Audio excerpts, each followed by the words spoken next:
Degree అందరూ ఇస్తారు. Career కి క్లారిటీ ఇచ్చేది మాత్రం కాన్ఫిడో. బెస్ట్ యూనివర్సిటీ సీట్ తో పాటు సెటిల్ అయ్యే స్కిల్ కూడా గ్యారంటీ.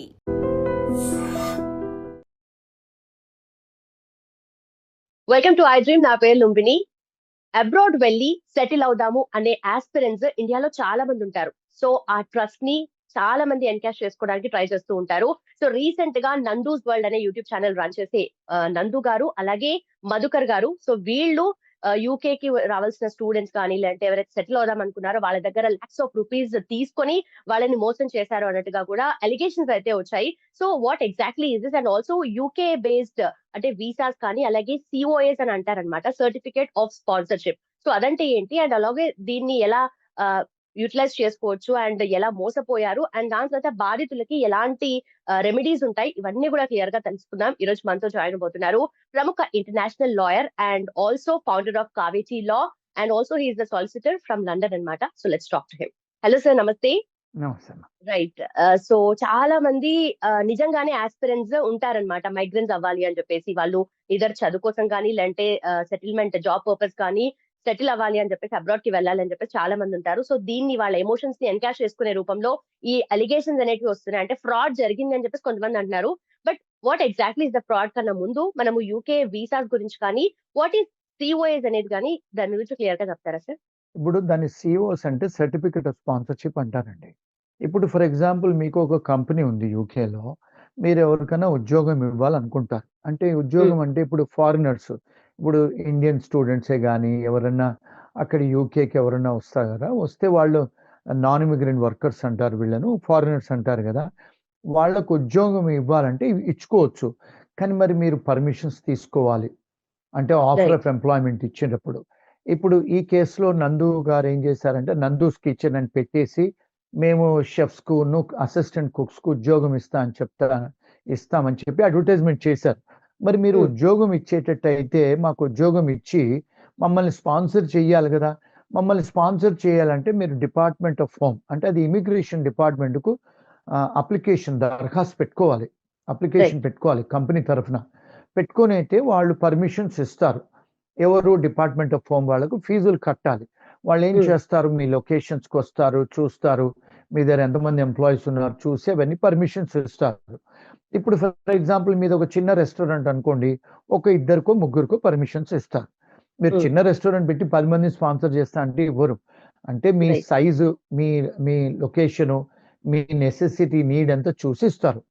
ఇప్పుడు నేను గతంలో చూసిన వీడియోస్లలో ఒక బాధితురాలు నాకు జాబ్ ఇచ్చింది, అంటే అసిస్టెంట్ కుక్ లాగా. అక్కడికి వెళ్తే అసలు జాబే లేదు, అక్కడ స్పాన్సర్ చేస్తా అని నా దగ్గర 20,000 పౌండ్స్ తీసుకొని అక్కడికి వెళ్తే 5 గంటలే ఉద్యోగం ఇస్తుంది. మళ్ళా బయట 13, 15 మీరు తక్కువ శాలరీ ఇస్తూ 40 గంటలు ఇచ్చేది 5 గంటలు ఇచ్చి ఇలాంటి నేరాలని చేసి మీరు మా దగ్గర డబ్బు తీసుకొని స్పాన్సర్ చేస్తున్నారు కదా, అది చాలా ఇమిగ్రేషన్ పెద్ద ఫ్రాడ్ అంటారు. మీరు కంపెనీ అడ్డు పెట్టుకొని డబ్బు తీసుకుంటే దాన్ని కార్పొరేట్ ఫ్రాడ్ అని కూడా అంటారు. 2 విషయాలు.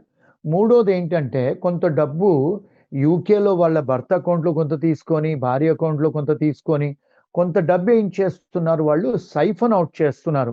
ఇండియా అకౌంట్లలో డబ్బులు వేయమని చెప్పి యూకేలో కూడా 10 మంది అకౌంట్లు చెప్పి 10 మంది అకౌంట్లలో డబ్బులు వేయించుకోవటం, యూకేలో కాకుండా ఇండియాలో కూడా వేయించుకోవడం. దీన్ని ఏమంటారంటే లాండరింగ్ ఆఫ్ మనీ అంటారు. ఫైనాన్షియల్ లాస్ లో మనీ లాండరింగ్ అంటారు. అది యూకేలో కూడా నేరము, ఇండియాలో కూడా నేరము. ఎందుకు? ఇప్పుడు మీరు ఫస్ట్ ఆఫ్ ఆల్ మీరు మా దగ్గర స్పాన్సర్ చేస్తాము, ఉద్యోగం ఇస్తామని చెప్పి డబ్బు తీసుకోకూడదు, అది ఫ్రాడ్ కదా. మీరు డబ్బు తీసుకున్నారంటే దట్ ప్రొసీడ్స్ ఆర్ అంటే that proceeds are of crime. ఆ డబ్బుని యూకేలో పెట్టకుండా మీరు యూకేలో ట్యాక్సులు ఇవేజన్ చేస్తూ ట్యాక్సులు కట్టకుండా, అంటే ఇమిగ్రేషన్ తెలియకుండా, యూకే అథారిటీస్ తెలియకుండా, ఇండియన్ అథారిటీస్ తెలియకుండా మీరు ఇండియాలో కొంతమంది అకౌంట్లు ఇచ్చేసి వాళ్ళకు సంబంధం లేని వాళ్ళ అకౌంట్స్లలో ఇచ్చేసి మీరు ఆ విసులుబాటు చేసుకొని మీరు వాళ్ళ దాంట్లో వేయిస్తున్నారు. ఇండియాలో కూడా మీరు ఏదైతే డబ్బు వేయిస్తున్నారో అది కూడా లాండరింగ్ ఆఫ్ మనీ అంటారు. ఈ మనీ లాండరింగ్ కూడా చాలా సీరియస్ అఫెన్సెస్. అంటే ఇప్పుడు నందు గారి ఫ్యామిలీ ఏదో యూట్యూబ్లలో వచ్చి ఇన్స్టాగ్రామ్లో వచ్చి మా ఆయనకు నాకు సంబంధం లేదు, ఆయన కంపెనీ ఓనరు, కొంతమంది అడ్వకేట్లతోని యూట్యూబ్లలో పెట్టిస్తున్నారు ఇంటర్వ్యూలు. ఏమని కంపెనీ లిమిటెడ్ కంపెనీ, ఇప్పుడు లిమిటెడ్ కంపెనీ అయినా ఏ కంపెనీ అయినా కూడా lifting of the corporate veil, దీని వెనకాల ఎవరున్నారు, ఆఫీసర్స్ ఎవరు, షేర్ హోల్డర్స్ ఎవరైనా చూస్తే మీరే కదా, హస్బెండ్ అండ్ వైఫ్ మీ ఇద్దరే కదా. మరి మీ Correct. అకౌంట్లలో వేయించుకున్నారు కదా. మరి అకౌంట్స్లలో వేయించుకున్నాయి కూడా మీరు ఈ బాధితుల అకౌంట్స్ నుంచి వేయించుకున్నారు కదా, వాళ్ళతో టెక్స్ట్ మెసేజ్లు పెట్టించుకున్నారు కదా, వాళ్ళతో ఫోన్లు మాట్లాడారు కదా. ఇవన్నీ కూడా ఎవిడెన్సెస్ ఉన్నాయండి. ఇవన్నీ Okay. కూడా డిజిటల్ ఎవిడెన్సెస్ ఉన్నాయి. ఒకవేళ మీరు వాటిని చెరిపేసినా కూడా, వాట్సాప్లో మీరు ఇరేజ్ చేసినా కూడా, వాట్సాప్ కంపెనీకి సపీనో చేస్తే డిస్కవరీలో అన్నీ వస్తాయి. Bank Okay. వాళ్ళు కూడా డిస్క్లోజ్ చేస్తారు ఎక్కడి నుంచి డబ్బు వచ్చిందని, ఎందుకు వచ్చింది డబ్బని. అంటే సోర్స్ ఆఫ్ ఫండ్స్ కూడా బయటికి తీస్తారు బ్యాంకు వాళ్ళు. ఇవన్నీ కూడా ఫైనాన్షియల్ ఫ్రాడు, కార్పొరేట్ ఫ్రాడు, మళ్ళీ ఇమిగ్రేషన్ ఫ్రాడు, చీటింగ్ కూడా ఉంది వీళ్ళకు. ఇప్పుడు వీళ్ళకు మీకు మీ దగ్గర ఉద్దేశమే లేదు, పని ఇచ్చే ఉద్దేశం లేదు, స్పాన్సర్ చేసే ఉద్దేశమే లేదు, ఇంటెంట్ టు డిఫ్రాడ్ ఉంది కదా, చీటింగ్ చేస్తున్నారు కదా. డబ్బులు Hmm. తీసుకొని మీరు వాళ్ళకు ఉద్యోగాలు ఇవ్వట్లేదు, డబ్బులు తీసుకొని వాళ్ళకు మీరు స్పాన్సర్షిప్ ఇవ్వట్లేదు, మీరు అసలు డబ్బే తీసుకోవడానికి అర్హత లేదు ఇమిగ్రేషన్ లా ప్రకారం. దాని తర్వాత డబ్బులు తీసుకొని వాటి మీద ట్యాక్సులు కట్టట్లేదు. అదే కాకుండా మీరు 10 మంది అకౌంట్స్ ఇచ్చేసి మనీ లాండరింగ్ చేస్తున్నారు. యూకేలే కాకుండా మేమేదో యూకే సిటిజన్లము, మీరు మమ్మల్ని ఏమీ పీకలేరు అని చెప్పేసి ఇండియాలో కూడా ఎంచుకుంటున్నారు అకౌంట్లలో. మరి Okay. వాళ్ళు కూడా ఇండియాలో కూడా డబ్బులు ఇస్తే ఇండియాలో కూడా కేసులు అవుతున్నాయి కదండి. చాలా మంది ఇండియా కూడా వెళ్ళిపోయారు, ఇండియాలో కూడా ఎఫ్ఐఆర్ కట్టారు, ఇండియాలో కూడా లుకౌట్ నోటీసులు పెట్టారు. ఇప్పుడు వీళ్ళు ఇండియాకి వస్తే ఇండియాలో కూడా అరెస్ట్ అవుతారు, యూకేలో కూడా అరెస్ట్ అవుతారండి. ఇప్పుడు మా దగ్గరికి, మా ఫర్మ్కు 8 మంది బాధితులు అప్రోచ్ అయ్యారు, వాళ్ళందరూ ఎవిడెన్స్లు ఇచ్చారు. 1 కాదు 2 కాదు, ఇట్లా మేము విన్నది ఏంటంటే 100 మంది దగ్గర కనీసం 2-3 ఏళ్ల నుంచి చేస్తుంది ఈమె అని చెప్పి వింటున్నామండి. వాళ్ళందరూ కూడా బయటకు వచ్చి ఒకవేళ కంప్లైంట్స్ ఫైల్ చేస్తే యూకేలో క్రౌన్ ప్రాసిక్యూటర్ కంప్లైంట్ చేస్తే భార్యాభర్తలు ఇద్దరూ జైలుకు పోతారు. జైలుకు పోయిన తర్వాత వాళ్ళకి ఏం ఉండదండి, ఇంకా ఫ్యూచర్ ఉండదు. ఎందుకంటే మీకు అర్హత పోతుంది. మీకు అంటే That was మీకు మీకు స్పాన్సర్షిప్ చేసే అర్హత పోతుంది. మీకు ఇల్లులున్నా లేకపోతే బ్యాంకులలో అకౌంట్లు ఏమున్నా కూడా కన్ఫిస్కేట్ చేస్తారు. ఇండియాలో కూడా మిమ్మల్ని అరెస్ట్ చేస్తారు, యూకేలో కూడా అరెస్ట్ చేస్తారు. మీరు 10 సంవత్సరాలు జైలు టర్మ్ ఉందండి యూకేలో కూడా, ఇండియాలో కూడా. ఇవన్నీ చాలా సీరియస్ అండి, నంబర్ 1. Right, sir, రెండోది right. మీరు క్వశ్చన్ అడిగారు, మరి వీళ్ళు రికవర్ చేసుకోవచ్చా ఈ బాధితులు అంటే 100% రికవర్ చేసుకోవచ్చు, నంబర్ 1. నంబర్ 2, ఇంట్రెస్ట్ కూడా రికవర్ చేసుకోవచ్చు.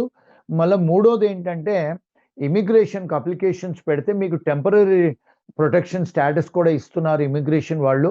దాని తర్వాత మీరు కోఆపరేట్ చేసి 100 మంది దగ్గర వీళ్ళు డబ్బులు తీసుకుని 2-3 సంవత్సరాల నుంచి మోసాలు చేసినట్టు ఒకవేళ అందరూ ప్రూవ్ చేయగలిగితే గవర్నమెంట్కి, వీళ్ళకందరికి కూడా అంటే అమెరికాలో గ్రీన్ కార్డులు అంటారు దాన్ని, టెంపరరీ కాకుండా పర్మనెంట్ రెసిడెన్సీ అంటారు. ఇంగ్లాండ్లోను, ఆస్ట్రేలియాలో, కెనడాలో, న్యూజిలాండ్లో పిఆర్ అంటారు దాన్ని, పర్మనెంట్ రెసిడెన్సీ. అంటే అక్కడ Right. ఉండడానికి కూడా వెసులుబాటు చేయిస్తారు ఇమిగ్రేషన్ వాళ్ళు. ఇంకొకటి ఏంటంటే ఇందులో వీళ్ళు హ్యూమన్ రైట్ వయలేషన్స్ కూడా ఉన్నాయి. దీన్ని మోడర్న్ డే స్లేవరీ అని కూడా అంటారు, లేబర్ ట్రాఫికింగ్ అని కూడా అంటారమ్మా. ఇవి ఇంటర్నేషనల్ అంటే European declaration of human rights కూడా వయలేషన్స్, ఉల్లంఘనలు జరుగుతున్నాయి ఇక్కడ.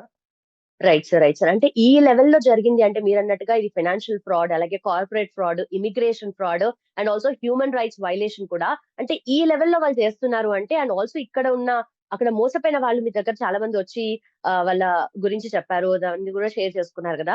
సో చాలా స్టోరీస్ ఉండుంటాయి కదా, దాంట్లో ఏదైనా చెప్పగలుగుతారా సార్? అందరి ఒకే టైప్ ఆఫ్ మోసమా, లేదంటే ఏదైనా డిఫరెన్స్ ఏమైనా ఉందా దాంట్లో? లేదు, కొంతమంది అక్కడ వర్క్ చేసే వాళ్ళ దగ్గర, డిపెండెంట్ వాళ్ళ దగ్గర డబ్బులు తీసుకున్నారు, కొంతమంది స్టూడెంట్స్ దగ్గర డబ్బు తీసుకున్నారు, కొంతమందికి వీసాలు అయిపోతున్నాయంటే కూడా డబ్బులు తీసుకున్నారు. ఇప్పుడు వీళ్ళందరూ కూడా ఏమవుతుందంటే అండి, యూకేలో ఏ ఫారిన్ కంట్రీస్ వెళ్ళినా కూడా ఫస్ట్ చదువుకోవడానికి వస్తారు, ఏదో వర్క్ పర్మిట్లు లక్షల డాలర్లు ఖర్చు పెట్టుకొని భార్య పిల్లలతో వస్తారు, పని చేసుకొని జీవితం చక్కబెట్టుకోవాలని. ఇప్పుడు ఇలాంటి వాళ్ళు, మీరు యూకే పాస్పోర్ట్ తీసుకున్నాం మేము యూకే సిటిజన్స్, మీరేదో ఇండియన్ సిటిజన్స్, మీరు ఏమి చేయలేరు మమ్మల్ని అని అంటే, దెర్ ఇస్ నోబడీ బియాండ్ లా కదండి. Equality of law, equal protection of law. ఎవరు నేరం చేస్తే వాళ్ళు దానికి పనిష్మెంట్కు అర్హులే. మూడోది ఏంటంటే మీరు ఎవరైతే వీళ్ళందరూ పాపం వీళ్ళందరూ అంటే వాళ్ళు డెలికేట్ సిచ్యువేషన్స్ కూడా వీళ్ళందరూ ఇక్కడ యూకేలో సొలిసిటర్స్ దగ్గరికి వెళ్ళి వాళ్ళ బాధలు చెప్పుకోవాలన్నా వినాలన్నా కూడా 350 పౌండ్స్ తీసుకుంటామండి మేము సొలిసిటర్స్ మీ. అంటే మీ స్టోరీ వినటానికి కూడా 350 పౌండ్స్ తీసుకోవాలంటే 350 పౌండ్స్ అంటే 50,000 రూపాయలండి గంటకి. ఎవరు ఇవ్వగలుగుతారు వీళ్ళు? మళ్ళీ రెండోది సొలిసిటర్స్ ఎవరు ఫ్రీగా విని సలహాలు ఇచ్చి చేయరండి. నేను ముందుకు వచ్చాను, నేను న్యాయం చేకూరుస్తానని. So we want to help this Indian community. ఇలాంటి చాలా మోసాలు జరుగుతున్నాయి యూకేలో కూడా. ఇలాంటి మోసాలు అమెరికాలో కూడా బోలెడని మోసాలు జరుగుతున్నాయి, చాలా కంట్రీస్లో జరుగుతున్నాయి. మేము యుఎస్లో కూడా మాకు ఆఫీసెస్ ఉన్నాయి, యుఎస్లో కూడా ఇలాంటి కేసులు మేము హ్యాండిల్ చేస్తాము. ఇండియాలో కూడా మోసాలు జరిగితే ఇండియాలో కూడా నేను చాలా కేసులు హ్యాండిల్ చేశానండి, కేసులు కూడా కట్టించానండి. అంటే న్యాయ పోరాటం అండి, న్యాయం చేకూర్చాలి. ఇప్పుడు ఒక లాయర్గా మేము ప్రమాణం చేస్తాము రాజ్యాంగం మీద, న్యాయం చేకూరుస్తామని. దీన్ని ప్రోబోనో వర్క్ అంటారు. అంటే ఫర్ పబ్లిక్ గుడ్ కొంత చెయ్యాలండి. ఇది నేను వాలంటరీగా తీసుకొని చేద్దామని ముందుకు వస్తున్నానండి. Right sir. ఎంతో మంది మిమ్మల్ని ట్రస్ట్ చేసి అంటే మీ ఇంత ఎక్స్పీరియన్స్ ని అండ్ ఆల్సో మీకు కూడా కొన్ని రిసోర్సెస్ నుండి కూడా ఇన్ఫర్మేషన్ వచ్చి ఉంటుంది కదా సార్. ఇప్పుడు ఫర్ ఎగ్జాంపుల్ ఇప్పుడు వీళ్ళంతా కూడా మీ దగ్గరకు వచ్చి షేర్ చేసుకున్నారు అండ్ మీ సర్వీస్ ని యూటిలైజ్ చేసుకోవాలని అనుకుంటున్నారు. అంటే వీళ్ళు నెక్స్ట్ వాళ్ళకి యూకే గవర్నమెంట్ నుండి కానీ ఇటు ఇండియా గవర్నమెంట్ నుండి కానీ ఎలాంటి సపోర్ట్ ఉంటుంది అండ్ వాళ్ళు ఫస్ట్ స్టెప్ ఇప్పుడు ఏం చేయాలంటారు నెక్స్ట్? యూకే గవర్నమెంట్ నుంచి ఇమిగ్రేషన్ వాళ్ళు సపోర్ట్ చేస్తారు, అంటే వాళ్ళకి వర్క్ వీసాలు ఏదైనా ఇవ్వాలంటే. రెండోది మీరు అక్కడ హైకోర్ట్స్లలో డిస్ట్రిక్ట్ కోర్ట్స్లలో కేసులు యూకేలో వేస్తే మీకు రికవరీ ఆఫ్ మనీ తీసుకోవచ్చు. మూడోది ఏంటంటే మీకు హ్యూమన్ రైట్స్ వయలేషన్స్ అయినవి, మోడర్న్ స్లేవరీ జరిగింది కనుక మీకు అక్కడ ఉండటానికి కూడా వెసులుబాటు జరుగుతుందండి. ఇమిగ్రేషన్ వాళ్ళు మీకు ఇస్తారు ఇవన్నీ, కానీ మీరు కోఆపరేట్ చేయాలి. ముందు బయటికి రావాలి. మీరు భయపడి ఒక సొలిసిటర్స్ దగ్గర పోయి మాట్లాడకుండా, ఎవరికి చెప్పకుండా మీలో మీరు నలిగిపోయి ఏదో తెలుగు యూట్యూబ్ ఛానల్లో కాంటాక్ట్ చేసి వాళ్ళకి మీ బాధ చెప్పుకొని యూట్యూబ్ ఛానల్లో పెడితే ఏమి జరగదండి. They should come out and they should protect their interest. వాళ్ళ హక్కులు వాళ్ళను ఎన్ఫోర్స్ చేసుకోవాలి. రాజ్యాంగ హక్కులు ఇవన్నీ ఉన్నాయి హక్కులు వీళ్ళకు. ఎవరైతే ఉన్నారో వాళ్ళు బయటికి రావాలి, చెప్పుకోవాలి, ముందుకు వచ్చి కంప్లైంట్లు ఫైల్ చేసి వీళ్ళు ఏదో సినిమాలో యాక్టింగ్ చేశాము, చిరంజీవి గారితో ఫోటోలు దిగాము, మేము చాలా గొప్పోళ్ళము. ఇప్పుడు ఈ మధ్యకాలంలో నేను విన్నది ఏంటంటే వీళ్ళు బెదిరింపుల కాల్స్ కూడా చేయిస్తున్నారంట. ఎవరైతే బాధితులు ఉంటారో పోలీస్ స్టేషన్లో పోయి కంప్లైంట్ చేస్తే కూడా పోలీస్ స్టేషన్లకు ఫోన్లు చేయిస్తున్నారంట రాజకీయవేత్తలతోని. ఇప్పుడు రేపు నాకు ఫోన్ వచ్చినా నేను అంటే నేనైతే భయపడను, బట్ లాయర్లు కూడా కొంతమంది వాళ్ళు హైర్ చేశారు, వాళ్ళతో కూడా వీడియోలు పెట్టిస్తున్నారు. సో బాధితులు భయపడతారు కదండి లాయర్లతో కూడా పెట్టిస్తే. ఇప్పుడు నాకంటే భయం లేదు, ఎందుకంటే నేను ఇండియాలో కూడా లా చదువుకున్నాను, ఇండియాలో కూడా గోల్డ్ మెడలిస్ట్ లాలో, లండన్లో లా చదువుకున్నాను, లండన్లో ప్రాక్టీస్ చేస్తాను, అమెరికాలో లా చదువుకున్నాను, ఆస్ట్రేలియాలో లా చదువుకున్నాను, డాక్టరేట్ లా చదువుకొని అంతర్జాతీయంగా ఒక 20 ఆఫీసెస్ ఉన్నాయి నాకు. నాకేం భయం అలాంటిది ఏమి ఉండదు. నేను న్యాయం కోసం పోరాడతానండి. ఎవరన్నా మీ ప్రేక్షకులు ఎవరన్నా చూసి కాంటాక్ట్ చేయాలంటే they can contact the I dream, they can also contact me online, I can help them అండి. Definitely sir. ఎంతో మంది సోషల్ మీడియాలో వాళ్ళ స్టోరీస్, మేము ఇలా మోసపోయాము, మాకు ఇలా మాట్లాడారు, ఇలా ప్రామిస్ చేశారని చెప్పి చాలా మంది వీడియోస్ పెడుతున్నారు. మీరు అన్నట్టుగా యూట్యూబ్ ఛానల్స్ ని వాళ్ళు కాంటాక్ట్ అవ్వడం జరుగుతుంది. బట్ నిజంగా మీలాంటి వాళ్ళని కాంటాక్ట్ అయితే మాత్రమే వాళ్ళకి న్యాయం జరుగుతుందని చెప్పొచ్చు. అయితే సార్ ఇప్పుడు ఎవరైనా సరే మీరు అన్నట్టుగా చాలా మంది చాలా రకాల మోసాలు చేస్తూ ఉన్నారు కదా. సో ఎవరైనా సరే ఇలా యూకే గానీ యుఎస్ గానీ వెళ్ళాలి అని అనుకుంటే వాళ్ళు ఎలాంటి వాళ్ళని నమ్మాలి? ఎందుకంటే కన్సల్టెన్సీస్ చాలా వస్తున్నాయి. ఇప్పుడు వీళ్ళ నేమ్ ని ఫేమ్ ని యూజ్ చేసుకుని ఇది చేస్తున్నారు. ఇంత నమ్మారు కాబట్టి వాళ్ళు చేస్తున్నారు. ఎక్కడ పోతారులే అని అనుకుని ఉండొచ్చు. కానీ ఇంత పెద్ద మోసం జరిగింది కదా సార్. అంటే ఎవరైనా ఎలాంటి జాగ్రత్తలు తీసుకోవాలి అని చెప్తారు? ఇప్పుడు కమింగ్ వాళ్ళు ఎలాంటి మోసపోకుండా ఉండాలి అంటే? First thing, buyer be aware అని ఒక నినాదం ఉందమ్మా. ఇప్పుడు for example when you're going you should do some basic research, number 1. Number 2, ఇప్పుడు ఫర్ ఎగ్జాంపుల్ యూకేకి వస్తున్నారనుకోండి, స్టూడెంట్కి ఉన్న అర్హతలు ఏమిటి? మనకు ఆన్లైన్లో అన్ని చదువుకోవచ్చు, యూకే గవర్నమెంట్ వెబ్సైట్లోనే ఉన్నాయి అన్ని. ఒకటి. రెండోది ఏంటంటే ఎంప్లాయీస్ రైట్స్ ఏముంటాయి, మనకు అర్హతలు ఏముంటాయి ఎంప్లాయీగా, మనకు ఎంప్లాయర్గా ఉన్న ఆబ్లిగేషన్స్ ఏంటి, మనకు బిజినెస్ లాస్ ఏంటి, కాంట్రాక్ట్ లాస్ ఏంటి, ఇమిగ్రేషన్ లాస్ ఏంటి, కొంత బేసిక్ రీసెర్చ్ చేసుకోవాలమ్మా. చేసుకుంటే you will be A informed citizen. మీకు ఎవరితోని భయం ఉండదు. అప్పుడు లీగల్గా చేస్తారు. చాలా మంది ఏమంటున్నారంటే ఈ సోషల్ మీడియా మాధ్యమంలో మేమే అక్కడికి స్టూడెంట్‌గా వెళ్ళాము. మాకే వీసాలు సరిగ్గా లేవని భయపడుతున్నామని. మీరు విక్టిమ్ ఆఫ్ క్రైమ్ అని ప్రూవ్ చేయగలిగితే మీరు విక్టిమ్స్ కదా! ప్రూవ్ చేయగలిగితే మీకు వెసులుబాటు ఉంది. మీకు అంటే వ్యవస్థ మీకు సపోర్ట్ చేస్తది. బికాజ్ మీకు అన్యాయం జరిగింది గనక. మిమ్మల్ని ఏమి జైలుకి పంపరు వాళ్ళు. మిమ్మల్ని Yes, sir. తీసుకొని గవర్నమెంట్ ప్రాసిక్యూషన్ వాళ్ళు, క్రౌన్ ప్రాసిక్యూషన్ వాళ్ళు మిమ్మల్ని విట్నెస్‌గా తీసుకొని, గవర్నమెంట్ విట్నెస్‌గా తీసుకొని, మీకు ప్రొటెక్షన్ ఇస్తూ, పోలీస్ ప్రొటెక్షన్ ఇస్తూ, ఇమిగ్రేషన్ ప్రొటెక్షన్ ఇస్తూ, ఫైనాన్షియల్ ప్రొటెక్షన్ ఇస్తూ, మీకు అన్ని విధాలైన ప్రొటెక్షన్ ఇచ్చి, మీకు వీసాలు కూడా ఇస్తారు. మీకు మనీ రికవరీ కూడా చేయడానికి చేస్తారు. ఎందుకు? ఇలాంటి వాళ్ళు ఇలాంటి దేశాలలో ఉండకూడదని. రైట్ అంటే sir. It is part of punishment అమ్మా. ఓకే. Okay sir. సో వాళ్ళు ఎంత డ్యూరేషన్‌లో వాళ్ళ మనీని రికవర్ చేసుకోగలుగుతారా సార్? ఎందుకంటే ఇండియాలో ఎంత ఫాస్ట్ ట్రాక్ కోర్ట్స్ ఉన్నప్పటికీ కొంచెం డిలే అయితే ఉంది. అది అందరికీ తెలిసిన విషయమే. బట్ యూకేలో ఎలా ఉంటుంది? 3 to 6 మంత్స్‌లో చేసేసుకోవచ్చమ్మా. UK is very fast system. ఒకటేమో సివిల్ క్లెయిమ్ ఏసుకోవచ్చు, క్రిమినల్ కేసులేసుకోవచ్చు, మళ్ళీ ఇమిగ్రేషన్ క్లెయిమ్స్ కూడా ఏసుకోవచ్చు.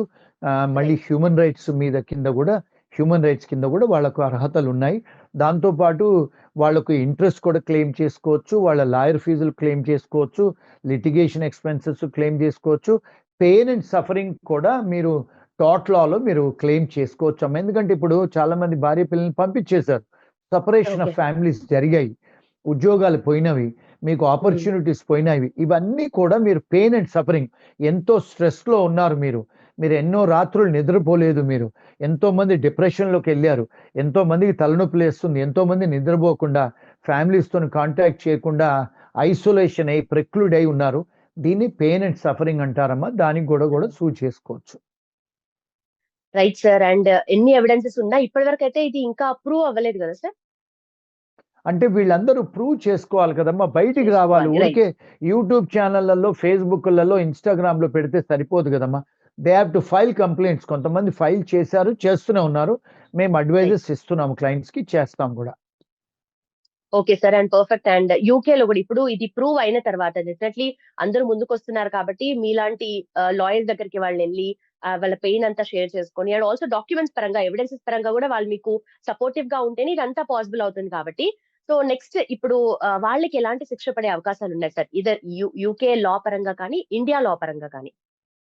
10 ఇయర్స్ జైల్ టర్మ్ అమ్మా. 10 years okay. Jail term. Money laundering అఫెన్సెస్‌కు చాలా సీరియస్ అఫెన్సెస్ యూకేలో ఇండియాలో కూడా 10, 20 ఏళ్ళు జైలుకి పోయినా కూడా నేను ఆశ్చర్యపోను. Right sir. Thank you so much. And also ఇప్పుడు ఎవరైతే ఇలా బాధితులున్నారో వాళ్ళు మీలాంటి వాళ్ళని కాంటాక్ట్ అవ్వాలి. అండ్ మోస్ట్ ఇంపార్టెంట్లీ ఇండియాలో ఉన్న వాళ్ళు కూడా మిమ్మల్ని కాంటాక్ట్ అవ్వచ్చు కదా? డెఫినెట్‌గా అవ్వచ్చమ్మా. యూకేలో మనకు యూకేలో ఉన్న హైదరాబాద్‌లో వాళ్ళు. 3 ఆఫీసెస్ ఉన్నాయి. విజయవాడలో ఆఫీసెస్ ఉన్నాయి. We have 6 offices in Andhra and Telangana. We have 6 offices in USA. We have 1 office in London అమ్మా. They can contact us anywhere. ఎవరైనా గూగుల్‌లో శ్రీనివాస్ కావేటి అని కొట్టినా, చాట్‌జీపీటీని అడిగినా కూడా నా ఫోన్ నంబర్స్‌తో పాటు, అడ్రెస్‌లతో పాటు అన్నీ వస్తాయమ్మా. They can contact us. Perfect sir. Thank you so much and thanks for the service. And also definitely ఇంతమంది అన్యాయానికి గురయ్యారు కాబట్టి అండ్ మీ ద్వారా వాళ్ళకి న్యాయం జరగాలని కోరుకుంటున్నాను. Thank you sir. Thank you అమ్మా. ఉంటాను. Thank you. నమస్కారం.